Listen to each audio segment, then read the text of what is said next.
Assalamualaikum warahmatullahi wabarakatuh. Pemirsa di seluruh Nusantara yang saya hormati, semoga selalu dimuliakan oleh Allah Subhanahu wa taala dan selalu diberikan kesehatan jasmani dan rohani. Alhamdulillah pemirsa, kali ini saya akan memberikan pertama itu berbagi pengalaman bagaimana caranya untuk memasuki yaitu lewat jalan tol yang sesuai dengan aturan dan bagaimana caranya untuk menjaga keselamatan baik untuk pengendara yang lain maupun pribadi. Karena bila mana mempunyai mengikuti aturan-aturan tersebut, insya Allah akan selamat dalam perjalanan, selamat sampai tujuan. Karena itu kenapa di masing-masing di jalan tol itu sering terjadi kecelakaan. Itu bukan berarti penyebab si pengendara, tapi dari sisi lain terkadang pengendara itu sedikit ceroboh sehingga sedikit nyerempet atau mungkin cara menyalipnya segala macam itu sangat seradak seruduk karena orang Jawa bilang. Jadi sering terjadi bahwa kecelakaan-kecelakaan di jalan tol saking kurangnya pengalaman dan wawasan pengendara tersebut. Kali ini saya akan melalui jalan tol menuju arah ke Bandung. Arah ke Bandung, saya akan memberikan cara-cara yang terbaik bagaimana caranya mengendarai sesuai dengan aturan, sesuai dengan jalan-jalan yang sudah ditentukan, baik masalah kecepatannya atau cara-cara mengendarai jalur-jalur mana yang kira-kiranya tidak boleh untuk menyalip, jalur-jalur seperti apa yang kira-kiranya untuk jalan lebih pelan, dan jalur seperti apa yang untuk berjalan agak sedikit bebas dan kecepatannya sudah diatur oleh masing-masing KM tersebut. Oke pemirsa, alhamdulillah nih saya sudah memasukin yaitu wilayah jalan tol Cikampek. Di jalan tol Cikampek ini sangat rawan karena sangat padat dari seluruh penjuru, baik masalah dari Jagorawi atau mungkin dari dalam kota, semuanya itu tempuknya ada di posisi jalan pertemuan Cikampek. Karena di situ ada jalan yang perpecahan yang lewat atas, jalan layang seperti ini yang pemirsa lihat. Itu sebelah kiri saya itu dari pertama keluar Jakarta itu sampai ke Cikampek itu nggak bisa turun ke bawah karena ini termasuknya jalan tingkat, jalan layang. Nah terus yang di bawah ini itu baru belum lama jadi di KM 22 itu sudah mulai dibersih-bersihkan jalannya karena selama beberapa bulan ini selalu macet di sini, pusatnya macet. Jadi alhamdulillah hari ini saya bisa menikmati perjalanan yang agak sedikit lenggang sesuai dengan pemirsa lihat. Ini jalan tolnya yang sudah jadi, jalan layangnya yang dari arah Jakarta sampai ke Cikampek full, artinya tidak ada untuk berbalik arah. Karena apa? Ini jalan khusus untuk yang jarak jauh antara Cikampek sampai ke Jakarta. Nah nanti ada jalur lagi, nggak lama lagi ada dari Jakarta ke Bandung tanpa berhenti seperti jalan tol tersebut. Insya Allah pemirsa nanti sebentar lagi bisa menikmati di jalan tol tersebut.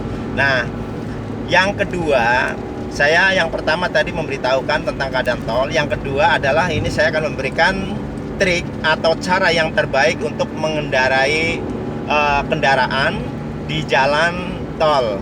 Yang pertama, mau masuk tol jarak berapa kilo itu sudah memeriksa kondisi ban. Di antara ban tersebut masing-masing sudah mempunyai ukuran tersebut gitu ya. Jadi tergantung pemirsa itu mau menggunakan kendaraan mobil itu sudah diprediksi muatannya berapa orang.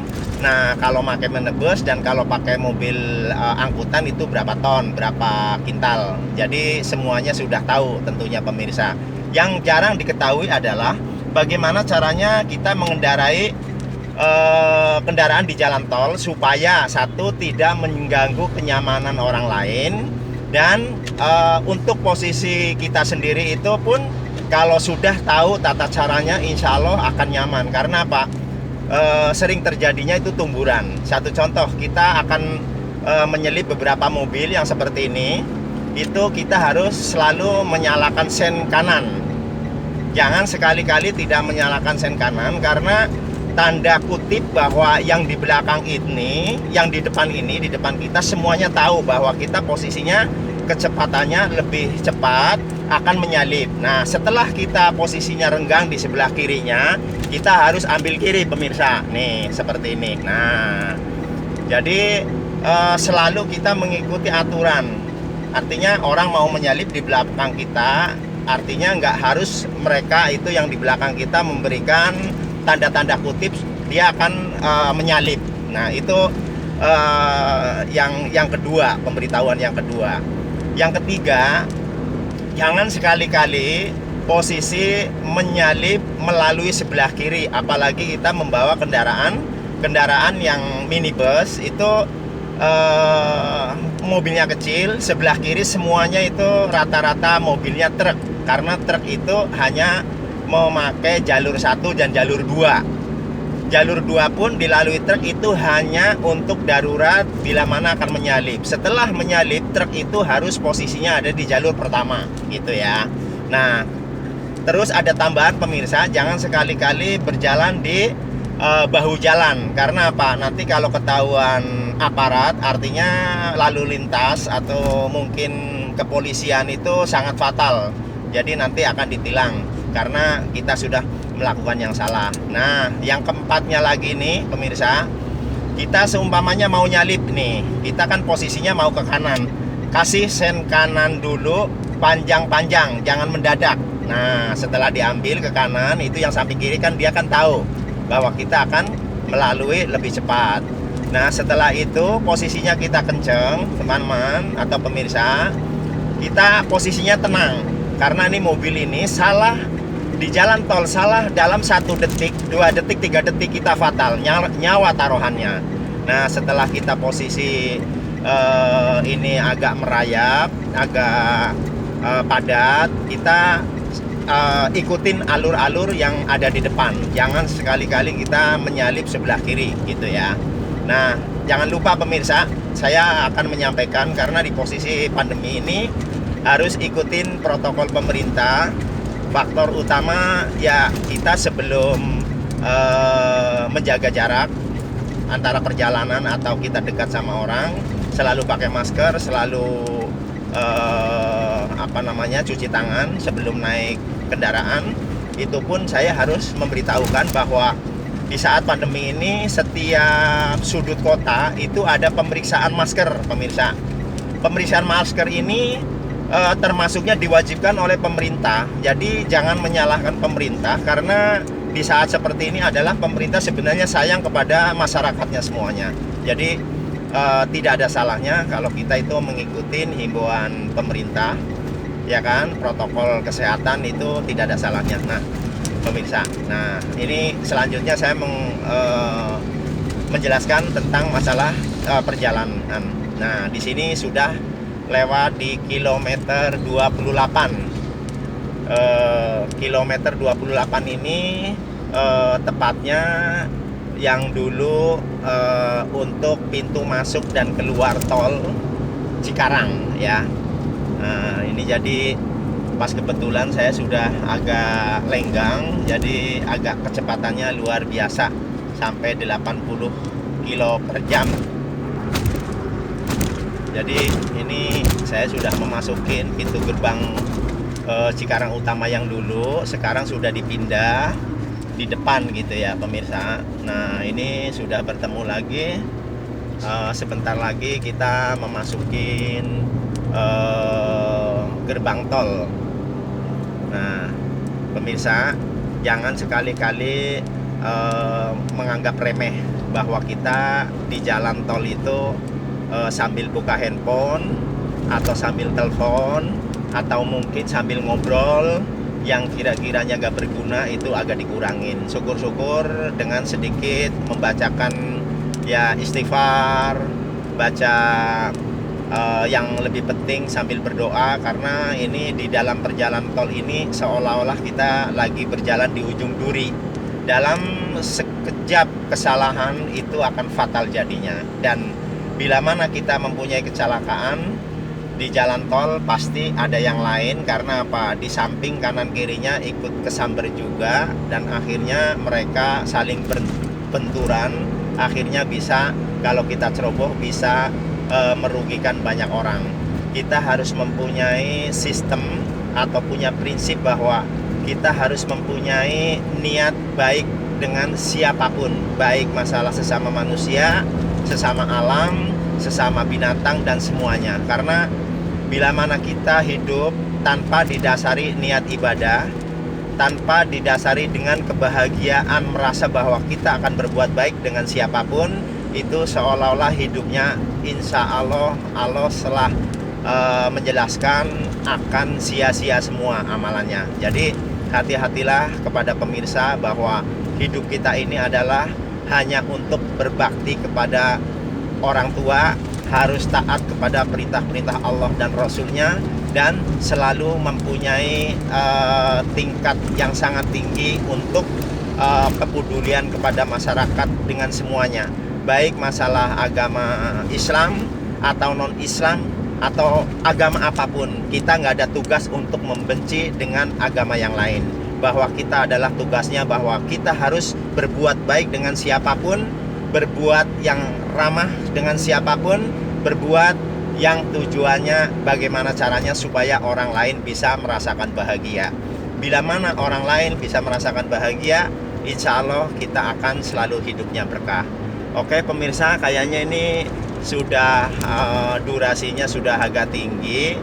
Tadinya saya akan sampai ke titik pintu gerbang, tapi kelihatannya itu durasinya takut kepanjangan. Jadi kiranya sekali lagi bahwa semua pemirsa hati-hatilah di jalan tol, karena di jalan tol ini anggap saja bahwa kita jalan seperti di atas duri.